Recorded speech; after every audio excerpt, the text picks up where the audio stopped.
In a survey which we conducted over 600 respondents, one of the categories for the respondents were brand owners, whether brands should have either come into India or are waiting for certain, let's say, statutory clearances. So the question thrown to them was that what happens to my operations guy? What does he do after he's opened 3 Gucci stores? He just remains operations head. Where does he move in the value chain? Does he ever become a brand manager? So the answer to that question was that, well, he needs to qualify in luxury brand management. But there is no luxury school in India which is offering that program. So what do we do? So as a company, Luxury Connect has taken that challenge and we brought SDO Pony to India and we're conducting luxury brand management programs. The second challenge is the front end, which is customer experience. Now, no school in the world teaches luxury customer experience. It is an inborn talent. And as Pradeep said, every company has to decide its own formula, its own track in terms of how do you want to train the front end staff. But the survey went deeper into finding out with category 4, which are the brand owners, and category 1, people like me controlling luxury in India. What do we do for the training? So which brand is perceived to give the best customer experience? What worldwide is Louis Vuitton? Louis Vuitton is perceived to give the best customer experience. So Luxury Connect tied up with the training director of Louis Vuitton to come and conduct these programs in India. The last 6 months we conducted 3 programs already. And today we like some of Tommy Hilfiger or Marks & Spencer wanting to raise their service standards to a luxury brand against a Ferrari or maybe even a Zoya or maybe even a Taj Hospitality which is participating in these programs. I have now been invited by Mahindra tomorrow to conduct a special program for the 200 dealers. So the fact remains that there is no excuse for training. There has to be the mindset by the promoters to invest on training. And as Pradeep said, the goal has already been set. And this is just a minor challenge which needs to be met. Okay, great. I think we have run out of time. I'm pretty sure I get a reminder from the organizers to wind up the session. Anybody there who can tell me whether we have more time or should we wind down? Okay, great. So, thank you very much. I'm sure all of you have more questions. The panel is going to be around for you to talk individually and clarify your questions and doubts. Thank you very much. You will be a wonderful audience. Thank you. We've got a token of appreciation for all the panelists and for the rest of you all, we request you to kindly stay here. Just a reminder, Castle has a fashion show at 4:45 in their stall. But the next session is a very interesting one. It's building people, building businesses, how HR affects the bottom line of retail business. A must-attend session for CEOs and HR heads where successful retail companies, small and large, share the great HR practices that improve bottom line performance.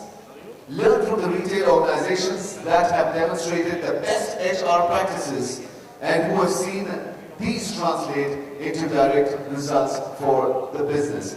Ladies and gentlemen, very interesting session right here on the stage as a panel. Please welcome VP HR Trent and Hisham Qureshi. Let's give him a big round of applause. Please welcome Chief People Officer, Landmark Group India, P. Venkatramana. And ladies and gentlemen, come on, let's get a little applause going and we want you to settle down. I know there's a lot of discussion for the panelists. We can have a discussion offline, so it's a kind of request. Please welcome CEO Beyond Talent Management, Barakat Charania. Let's have a round of applause for him. Thank you. MD Capsules, Darpan Kapoor. A round of applause.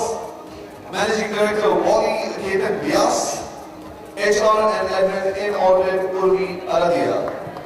And to moderate this session, Managing Director, Boyden India, Mr. Dinesh Michandani. Let's have him say so.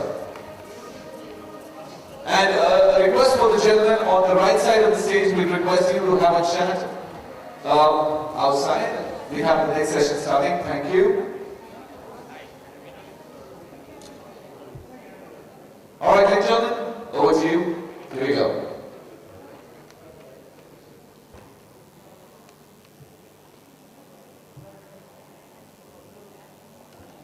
Good afternoon, everyone. My name is Dinesh Michandani. I'm the president of Boyden Global Executive Search. And this panel is about the impact of HR to the bottom line of businesses in the retail industry. I don't know if you got the names of my colleagues on the panel, but that's Barakat. That's Darpan, Ketan, Atisha, Ketan, Urvi, and our lead presenter, Venkat. Okay, Venkat, could I ask you to just take charge and give us the lead presentation now? Thank you. So Venkat's going to walk us through a PowerPoint which is put together on a host of issues on HR in the retail industry.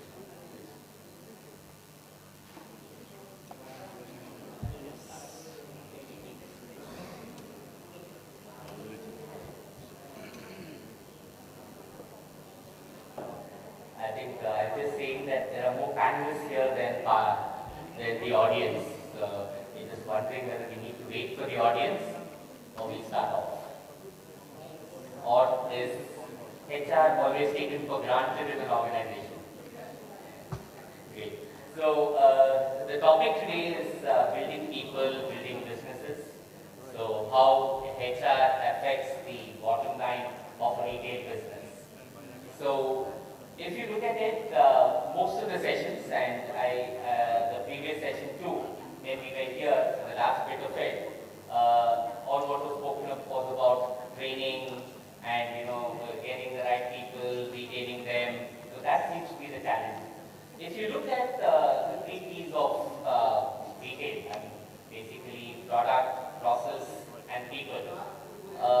You have the product right, fine. You're sure that, okay, your store is good. If you have the processes, it's fine. But then the difference, what difference it makes is the people.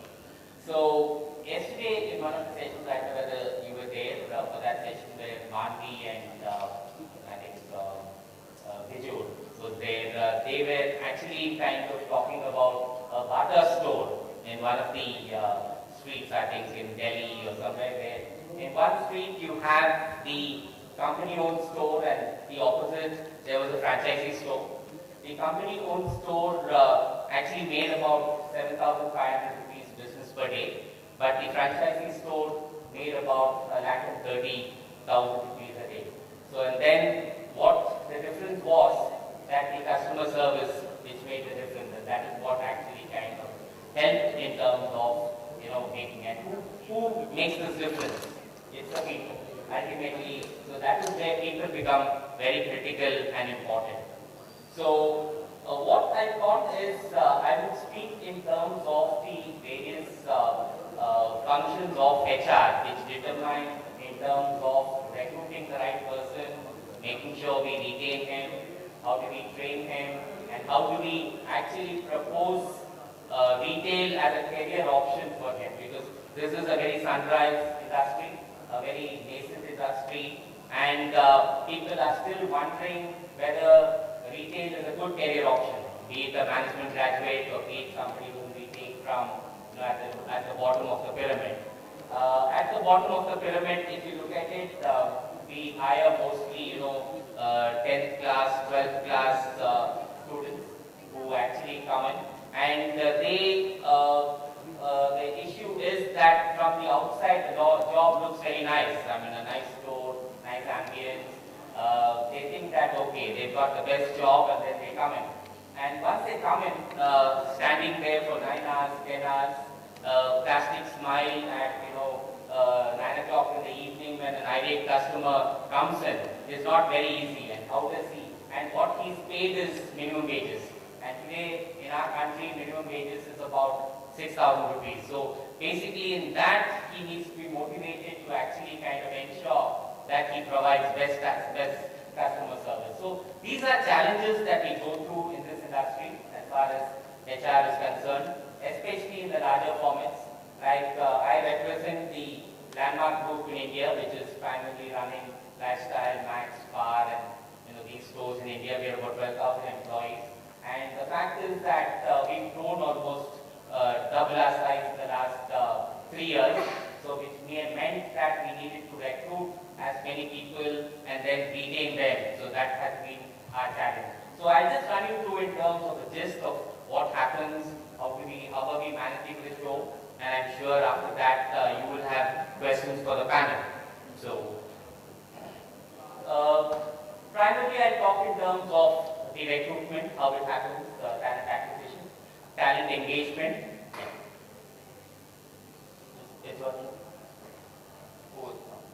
Primarily talk in terms of the recruitment process, engagement, talent transformation, which is primarily training, and the initiatives at the Landmark Group to give you an idea as to what we've done from HR and the CSR initiative, because that also plays a very vital role in terms of culture building. Just about HR, HR has changed over the times. If you really look at it, what was personnel management or industrial relations or employee relations has now become human resources management or human resources development. So in this era, what was where we always said people are important, today we say people are everything. People power as a slogan, people power as a strategy. HR pros as paper shufflers, HR professionals as rock stars. Hired to fill a position, hired to position a company for greatness. Competitive pay and benefits package, excellent pay and benefits package. Talent pays its dues, talent claims its prize. Training is a department, training is an obsession. Filling diversity stocks, filling the diversity imperative. Women lag, women lead. A secure job with potential for advancements, a great place to work. And then finally, employees are today are talent and no longer employees in organizations. So this is how HR has actually transformed over the years. So if you look at a typical store, the retail industry, you find that front end is about 75 to 85%, which is the people I spoke to you about who are at minimum wages, 6,000 rupees salary, and then we need the best of customer service. So it is a great challenge for us. And the others in terms of operations, supply chain and management compose the other part of the composition. So typically if you look at a recruitment funnel, if we were to source 100 candidates, at that I'm talking about the bottom of the pyramid, at the end of it, post-training, who stay with us, who we get on board is about 3%. So imagine the tough time the recruiters need to go in terms of making sure from sourcing to shortlisting to all the processes that we conduct, and then finally have these people on board.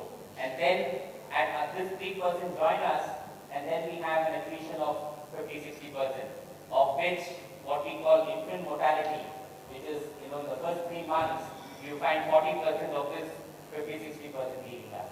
So those are challenges HR has in terms of getting people and then retaining people.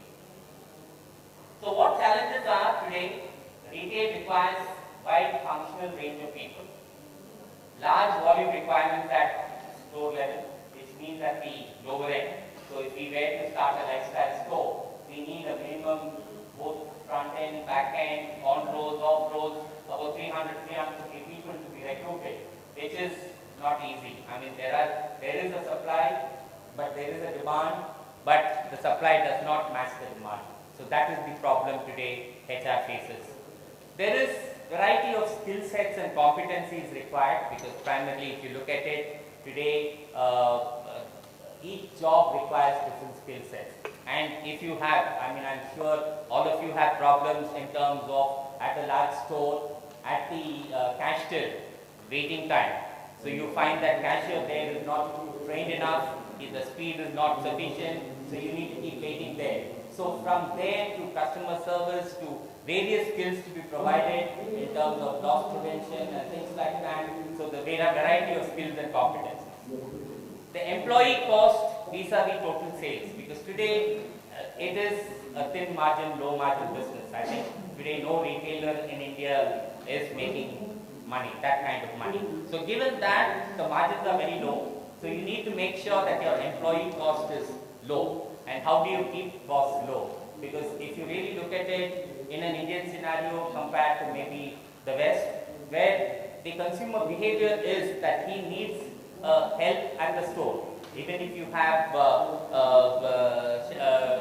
if you have all kinds of VM there to actually support you, but you find that self-talkers and other things, but you find that he looks for help to somebody to come and help them. So unlike, you go to a Zara or to any other international store, you find half the number of people or 1/4 the people, but here the consumer requires actually people to support him. And then we need to also make sure that people are kind of taken from a particular geographical area. For him paying 6,000, 7,000 rupees, he needs to come within a radius of 4 to 5 kilometers. Otherwise, he'd be spending all his money on his transport, so it doesn't become viable for him. And then awareness of modern retail concepts. Customer service orientation I spoke to you about. That is because we work on holidays. The best of businesses is during Saturdays, Sundays and festival holidays. So when his family is enjoying, he is there at the store working. So it becomes a challenge to actually kind of motivate him to stay. Mindset change for rural people. It's always said, why don't we develop people from rural areas, pick them up, lower status society, but they need to change their mindset to work in a large store with what they can't afford is something which is also a challenge. Culture fit, age bar, matching salary expectations, because today they come in, they see somebody else, they want a higher salary on day one, so matching that becomes a challenge. So how do we actually kind of counter this? Primarily, if you look at it, we need to increase the talent pool. So we need to make sure that how do we do it? The government is working on this. There is a corporation which has been created, National Skills Development Corporation. They are working towards making sure employable skills are provided to people so that they are made ready-made for us to kind of take on. So there are a lot of NGOs, there are education institutions, so they're all working towards making sure that the supply is there. And as I said, sourcing through NGOs, the self-help groups, there needs to be also employer branding, because at the end of it, they want to work. So even in an IT company, if it's a smaller company, they're not very happy. If it's a big brand, whatever it is, a small fish in a big pond, they're happy. So the employer branding becomes very critical, and we need to provide internal growth opportunities, which I'll speak to you later about.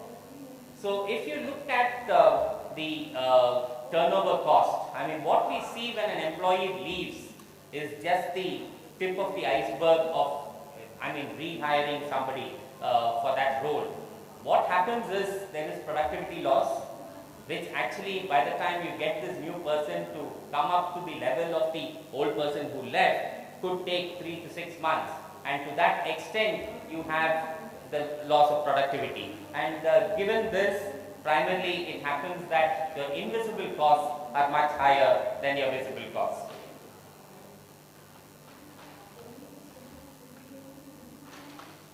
Which is a challenge, because that is something which we don't really see. So it's more than just getting a replacement for a position.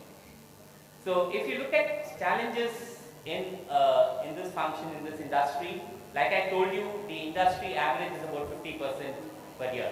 There are companies which lose people 100%, 120%, 140%, which means that every year you have a new set of people in the organization. So which is a great challenge.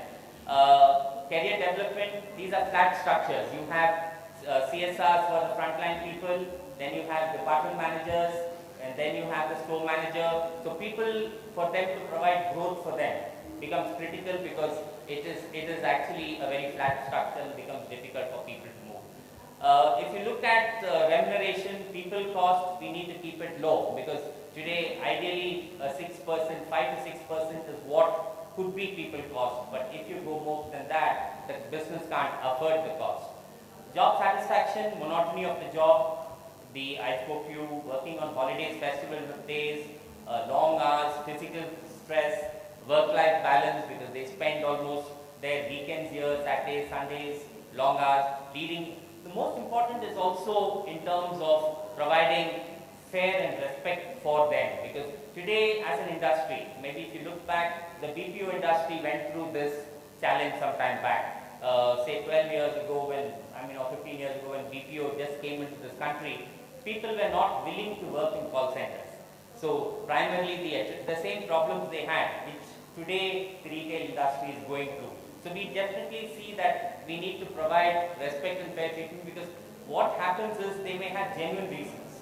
On a weekend when our sales are high, he may need a leave, which may be very genuine, and if you don't give it to him, then he feels that, okay, as an organization, you don't take care of him. So those are issues that you need to make sure that you provide respect and treatment, fair treatment to these people. So again, very less outdoor activities, all indoors. Variety of customers. Primarily, if you look at it, the percentage of salary depends on sales targets, but whatever incentives are provided, you need to incentivize them more. The variable component to salary needs to be much more. So the peer from other industries, somebody working in the BPO with the same qualification is paid higher, vis-a-vis being paid at retail is less, so that could be a challenge. Lack of family commitments, hence the need of job. So they just come in terms of ignorant of career growth and looking for instant pleasures. That's what usually happens with people who come in 18, 19 years coming into the job. So what we need to do is recruit only the right fit, ensure skills, competencies, culture, attitude it is not very easy when you're taking so many people and you saw the typical recruitment funnel. It becomes very difficult to actually kind of make sure that you get the right fit, but we need to make sure it is done. Give them challenging roles, rotate them in jobs, give them enrichment, make sure that we provide a career path for them. Basically, a buddy system works very well. A senior person becomes a mentor for a person, a new recruit who comes in. So at least there is somebody to handhold him and help him. So this would actually help in terms of retaining. Rewards recognition, because immediate rewards recognition for them, which is done immediately, would help. And a lot of rewards like employee of the month, store of the month to motivate them would definitely help. The best customer service award for CSAs based on mystery audit or various other factors which can quantify could be a good proposition. So these need to be done to make sure that you retain them. It's also, I told you, in terms of being fair and right, timing, shift issues they have, more of meet my people program. I think HR, the store manager need to make sure that they connect with them on a regular basis. They have pulse meets, they have open houses, skip level meetings. So these will actually kind of help in terms of making sure that the communication process is very strong. Provide good working environment. We were just talking to, in a store, every square inch, square centimeter means money for us, business for us. So even providing them a pantry or a recreation room becomes a challenge. So, but then we need to make sure that there is a facility in the store when you come, when there are larger formats. Malls need to kind of create facilities for people in the stores to actually kind of. So these become critical so that they see some kind of a work-life balance, and then promote teamwork within the team. Lot of team activities, respecting environment, which I spoke about. A lot of fun at work, because you don't have the time. They need to actually kind of be spending time on the floor. So something like competitions, drawing, quiz, painting. So these are something which we do. Challenging short-term roles to identify top performers, give them something specific on project basis so that they start working on them to make sure that, okay, these top performers are identified and retained by us. Drive performance through internal competitions, train and develop people-centric leaders.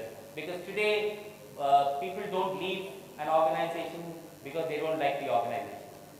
Research says that mostly they leave because of their boss. So it is important that the store manager becomes a people-centric leader. He needs to understand. So it becomes that he needs to be trained to be a people-centric leader.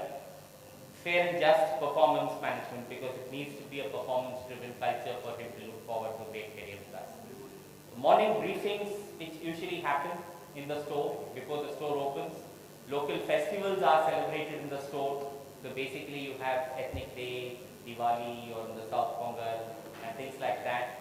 CSR initiatives driven through employees for their locality, because they feel that their organization is doing something in the locality, their pride goes up for their organization. So a lot of CSR activities that we do are focused in where the employees come from. People-centered leaders, you lead frontline teams, educational assistance provided to become graduates as a differential tool. So this is something that organizations have today got. It's a long-term proposition. People can look at providing higher education for their people. So even at Landmark Group, we have a program which I've talked to you. So the challenges today are lack of awareness of the business industry, the culture fit, primarily customer service orientation, unlearning the past, soft skills in terms of communication, tolerance, etc., functional domain, product knowledge, because today for them to understand the product, especially in specialty retail, it becomes even more difficult, which is a challenge. They need to also understand working on the POS machine or sending reports. They need to be tech savvy, so which also becomes a challenge for us to actually kind of train them on. So if you look at what usually classroom trainings, a strong induction program always helps, because when the employee comes in, he needs to, only then, the first impression is the lasting impression. So it is critical that you kind of spend some time before he actually hits the floor on an induction program, soft skills programs, simulation training, IT POS, other functional training on supply chain, loss prevention and things like that, training addressing values, ethics, integrity. Because this is something which we need to train them, because if you look at it, the major problem we have at stores is shrinkage or pilferage. For that, you need to inculcate values into them, which also becomes important to train them on. So the strategy to actually retain talent would be promote internally wherever possible. So you need to have a very strong IJP process. We need to make sure that people see growth in the organization. If you look at Landmark Group, we have actually provided opportunities for people. Today, our store managers in lifestyle stores are called business managers. At least 60% of the business managers of our 33 lifestyle stores and 70 Max stores are people grown internally, who actually joined as a CSR and has grown to become the store manager or business manager. And then we provide education for them to grow to higher slots. We rotate them. They move from category management to retail operations to supply chain. So we give them various opportunities. So this actually helps in terms of making sure that they see growth in the organization. Advertise career paths within businesses, a transparent performance management tool, because at that level 2, they need to see that, okay, when you're actually rewarding somebody, paying somebody, promoting somebody, they need to see transparency in the whole scheme of things. Develop skills required for the industry, a fast track for performers, which you need to have. So these would actually kind of help, apart from basically ensuring a succession plan, enabling continuous learning, because that becomes also critical, identifying and developing high potential employees, and on the job through the job rotations. So primarily, if you look at the HR initiatives, what we have taken at Landmark Group, we have psychometric testing tools for hiring right talent, apart from process of interviewing and the group discussion and various things that go on, an aptitude test for them. Then we have strong internal job posting process, which is called Launchpad, which is primarily for them to actually go to an assessment center before they go to the next level. And then we also have, in terms of our own vocational training institute called LIST, with an investment of 5 crores, where we identify people from lower strata of society, provide them free training, and they are placed not only for our company, but we have also provided for various other companies. We have so far trained about 4,000 employees, 4,000 prospective candidates for various companies. So we have a very strong performance management system in place, the goal setting, and in HR also it becomes very critical that you market it, you create a hype. So our goal setting process is Get Set Go. A mid-year review is called Pit Stop, and our annual performance review is Landmark Development System. So we now created online, which actually helps them. There is transparency in the whole process, so that when we kind of pay them better or promote them, they kind of see that there has been transparency. So the other initiatives I told you, we have an educational assistance program primarily targeted for lower level and middle level, where we tied up with RAI and IGNOU. We offer a BBM program for our employees. So far, about 1,200 employees have registered, and and about 450 employees have been qualified for the BPM degree and have grown in the organization. There is something called a career passport and a life card that we actually have for every employee. All his, right from his assessment during recruitment and the training programs he's attended, the pre-post assessment, and his career progression is all mapped. It's very transparent. So that's something, a document which is maintained for every employee, which is called career passport. And lifestyle and career passport is in Max. We have a reach out program, which is a mentoring program I told you about, which is basically the buddy system. We have introduced e-learning at various levels, which is at this point of time is Max iLearn, and I think about 90% of them have completed most of the modules which have been assigned. A lot of other development programs like leadership development for the senior leaders, supervisory development for the lower leaders, and MDP for the middle leaders. So apart from that, the communication system we have created is strong. We have open house sessions with management once a quarter. We have basically skip level meetings, which mean that the boss's boss meets once a quarter. And People Pulse is an engagement survey we conduct to understand the climate of the organization. And on the basis of the engagement levels, various OD intervention is actually brought in. So, and then we have other initiatives like we have celebrity talk once a week. We have at the store level, meditation classes. We have live speak and maximum coverage, which is our newsletter, which is circulated every 3 months to make sure the communication process amongst everybody is there. We have various rewards recognition programs I spoke to you. We conduct something called Landmark Premier League across the country, LPL on IPL, and we make sure both men and women participate in this tournament, which is a great success. We celebrate Retail Employees Day, which was started off last year on December 12th. At every store, they're given a budget, and from the corporate and the regional offices, employees visit the stores, recognize these people, give them a small flower, and then some sweets, just to actually kind of make sure that that bonding is there, and various other activities like the meditation sessions and things like that, which we call. Then we also kind of are doing a lot of CSR activities. We make sure that like the Women's Day, eye pledging camp, we have something called Beat Diabetes, which we run. We now do it in Bangalore. About 4,000 participants. World Environment Day. We have a trust which is called Life Trust, which actually does a lot of initiatives at the rural areas and the communities which we support. So these are some things which we actually do to kind of build the culture, build in values into the employees. And the Joy of Giving Week, which was celebrated last week, was also celebrated at our stores, at our offices. So these are some of the initiatives I thought I would share with you in terms of what actually we do in HR to make sure that we get the right person, retain him, and ensure that there is a commitment and a long-term career. So this is the opening presentation. So I hope you have questions. I'll be ready to answer it. Thank you, ladies and gentlemen. Thank you, Venkat, for that very comprehensive presentation. Before I open up the discussion to our distinguished panel and to all of you, I would like the opportunity to actually properly introduce this panel to you. It is an extremely interesting panel of eminent professionals.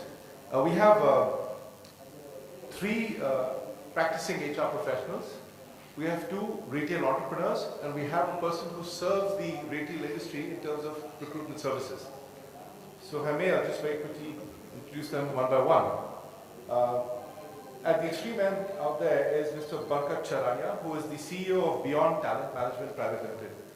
I suppose you probably know him better than I do, but he serves the entire spectrum of talent, right from the entry level to the CEO level in retail.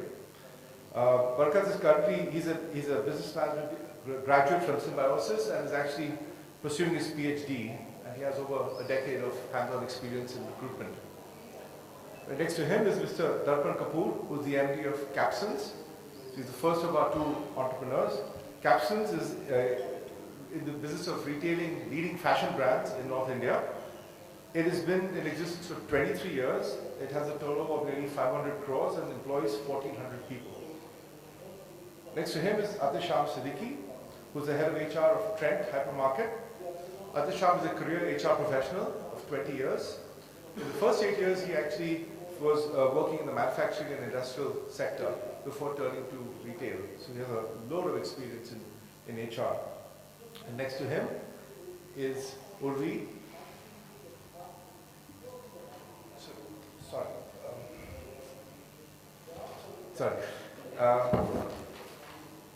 Urvi Aradhya is a group HR head of the K. Raheja Corporation, and she has 16 years experience in HR, in FMCG and retail. And last but not least is R. Venkatramana, who is the president of Group HR of Landmark. And Venkat has 28 years in HR. He's worked in the past with companies like Reliance, Henkel, and Brigade Solutions. So before we get into a series of discussions, I'd like to ask, I'm sorry, didn't I introduce Ketan? Oh my goodness, apologies. Last but not least is Mr. Ketan Vyas. I apologize, who's the MD of MV Shoe Care Private Limited. So Ketan is the other entrepreneur on our panel. Ketan heads a German joint venture at the high-end shoe care and foot care products range. And Ketan's company, MV Shoe Care, is just 3 years old, but has a turnover of 15 crores and 100 people. And you will find different perspectives given by both our entrepreneurial panelists in a minute. My apologies. Okay, before we go into a series of questions from the audience, I would like my panel members to speak to this topic for 2 to 3 minutes each. So, Barkat, would you like to speak to this topic first? And you have a mic? Hello everyone. Being a part of retail recruitment, I won't be commenting something on the internal policies of an HR. But then if you see the presentation of Venkat sir, whatever we do to retain an employee, still there is 50% attrition in the same market. If you see from an employee's point of view, people don't leave organizations, they leave their immediate bosses. So what is it that we are doing to retain these people? When we talk about social media marketing, the latest thing what people are doing is social media. When we recruit candidates, we always check their profile. It's not about seeing a CV of somebody.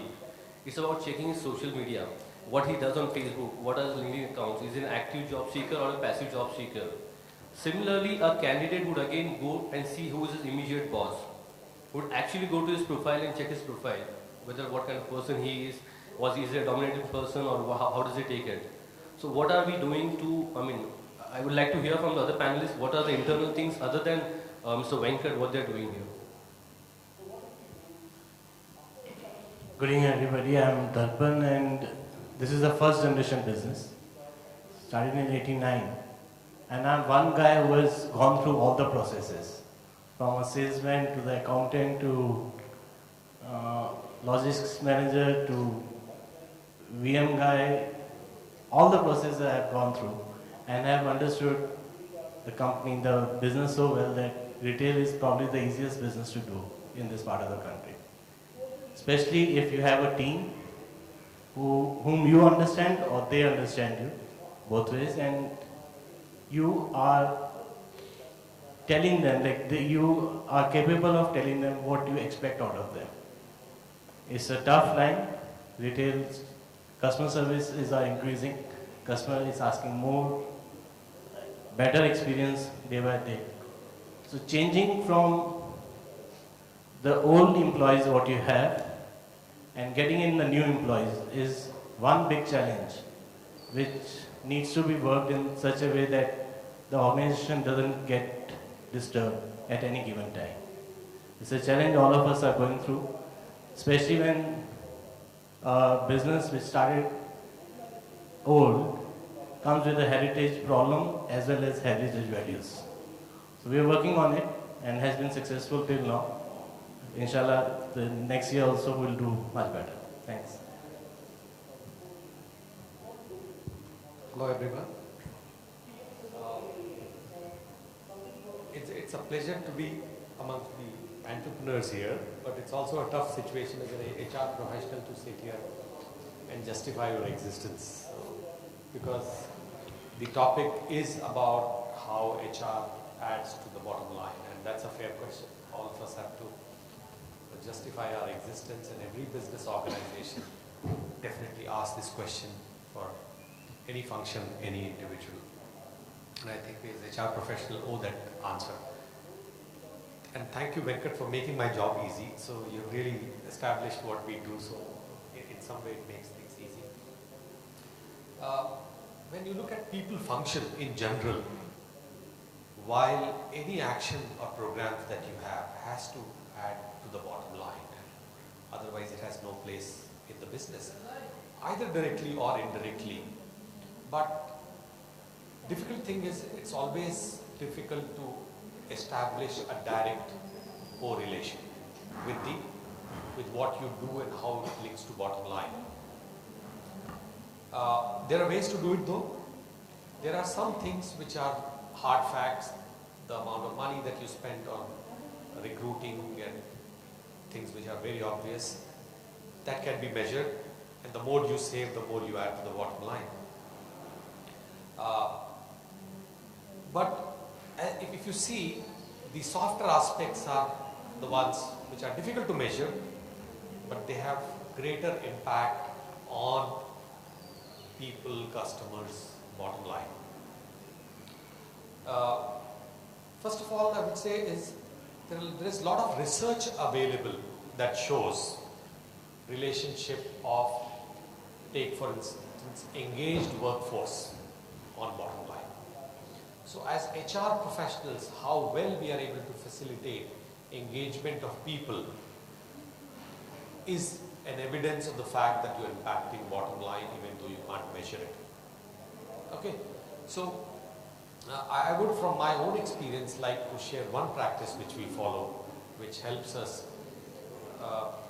measure as to how much impact we are making on the bottom line, which starts from the strategy of the business. And this is a well-established practice that we have in the organization. When you create a strategy for the business, which is a long-term strategy, not tactical, you figure out how you want to do your business and therefore what you stand for. And as an organization, what your people promises are. So we have certain people promises which are cast in stone. The programs can change. Things like the fact that I'm respected, I have opportunities to get on, which is about growth, and promises like this. So everything that you do has to go through the test of these promises to our people. And then measuring becomes easy. It is every 6 months, you go back to your people, do a survey, figure out where you stand against the promise. And perception is reality. If your people feel that you're doing well, you are doing well. If they say that your performance appraisal process is not transparent, then no matter what you do, it is not transparent. As a result of this strategy, we create several plans. Financial plan everybody makes, but we have, in addition to financial plans, customer plan, people plan, operations plan, and community plan. Now, people plan becomes the ownership of the HR function along with the rest of the leadership team, and there are clear deliverables. And that is the way you can establish how well HR function is contributing to the business and strategy. Thank you. Ketan? Yeah, thanks. Good evening, everyone. It's a pleasure being here and talking about what HR can do towards the bottom line of a company or a top line of a company. I had started this company about 3 years ago, and I was in talks with my German joint venture partners about 5 years ago. In the 2 years that I was talking to them, I met a lot of venture capitalists, I met a lot of financiers, I met a lot of business people, and the category that I was trying to enter, the product that I was trying to bring to India, 99 out of 100 people told me, you're out of your head, don't do it. I had a strange belief in myself that it would work. I was trying to sell a shoe polish, a basic product which is available in India for 35 rupees, 25 rupees, even 50 rupees at 10 times the price. I was competing against two of the largest MNCs in India. One is Reckitt Benckiser with a product called Cherry, which has a 100-year heritage in India, and another called Godrej, which was at that time marketing Kiwi. Ask any entrepreneur competing against two large multinationals with deep cash pockets, with advertising budgets, with media budgets, and you are going to compete against them, take market share, take market space out of them, take their customers away from them. It's a very, very uphill battle. And I didn't have money to advertise. I kept thinking what I could do, and there was only one solution. There was a business plan, there was a strategic plan, there was a product plan, there was a placement plan, but I concentrated on my HR plan. The people that we recruit in our company, we do not consider them as employees. Maybe it is easier for me, it's a smaller company, but from one employee that I had who started work with me, today in 3 years we have 80 in-store promoters and we have close to 42 people working in our company. We've taken a 15% market share from the leaders right under their nose. In 3 years, I'm extremely proud to say my product is the #1 product in India in the premium shoe care sector. And the key driver to this has not been advertising. The key driver to this has not been our product placement. It has been our sincere dedication to developing our HR. We also focus on HR beyond our company. So every store that sells our product, we consider them as a part of our business. We go out to them, we reach out to them, we tell them our company plans, we treat them like talented people. We train those store managers. Today morning, I visited one of my largest clients. I was interacting with their general manager. They're from a Muslim background. And he told me, which I take as a compliment, that your training has become like an ibadat in our stores. They know it will happen 3 to 4 times a year. This training has led them to believe that there is a value proposition in selling a product 10 times the market price. A product which is new in India, competing against a product which is 100-year-old in India, and still gaining market share year on year. And very interestingly, this was considered a degrowing category, a stagnant category. This is all that I can say. HR really adds to the bottom line and to the top line of the company. Thank you. Good evening, everyone. Post-recession, all the functions in the businesses have started putting focus on bottom line, and HR is no exception to that. Customer today is much more evolved, well-traveled, and expecting a very high-end level of service whenever he's shopping outside. At the same time, we are aware that with the limited number of brands present in our country, almost all the brands are present in most of the malls and the high street. And that's where I feel the differentiation can be made by HR, by people. Highly motivated, well-trained employee force can actually create a customer delight experience for the customers, a wow factor, which would bring repeat customers, and in turn it would turn into a bottom line impact in a very positive way for the business.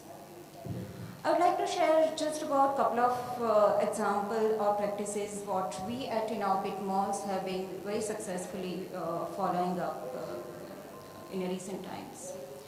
A key thing is we are highly committed to this business and giving a very professional environment to all our employees by giving an objective performance management system which is linked with a balanced scorecard, having absolute transparency about that, having well laid out training program. Most importantly, giving opportunity to all the employees at every level to work in different functions into the business, thereby giving exposure to them, making them understand the business in totality, which in turn has actually helped us in attracting best-in-class talent from the industry. And today we have some of the best minds working at Inorbit Malls, and due to their expertise and experience, the bottom line is very positively impacted. If I was to talk about absolute quantifiable term of HR's impact on bottom line, I would definitely like to mention about the recruitment cost because it could be huge at times. With the right kind of usage of social media like Facebook, LinkedIn, and the networking among the right fraternity, we have a very strong database due to which the recruitment cost is almost negligible, thereby impacting the bottom line once again. It also has a very subtle impact on faster turnaround time for recruitment of important vacancies, and because of that there is no opportunity lost cost. And the last I would surely like to mention is about having focus on employee engagement. We have a target on improving this index year on year, and due to which we have a very highly engaged workforce which work towards improving the bottom line of the business. So all in all, I would say that HR can play a very proactive role in impacting the bottom line, and it is no more a mere support function what it used to be perceived some years back. Thank you. Thank you, Urvi. So thank you all panelists for your insights, your comments on the various strategies and tactics that you're using to grow the HR capability of your organizations. I would like to now turn the floor open to you. There are two ladies with mics in their hands, and if people have any questions, would you like to raise your hand so we can get those questions up? Lots of hands being raised, right? Okay. All right. There are a couple of very interesting points that we should be looking at. So I think the first one I want to turn to our audience is, to our panel is, how much time and energy should a CEO give to people issues in the retail industry? Would one of you, Ketan, would you like to speak to that? Strategically speaking, a CEO's most important function should be looking at HR. They are the drivers of business. They close the deals. They bring you the business. They improve your bottom line.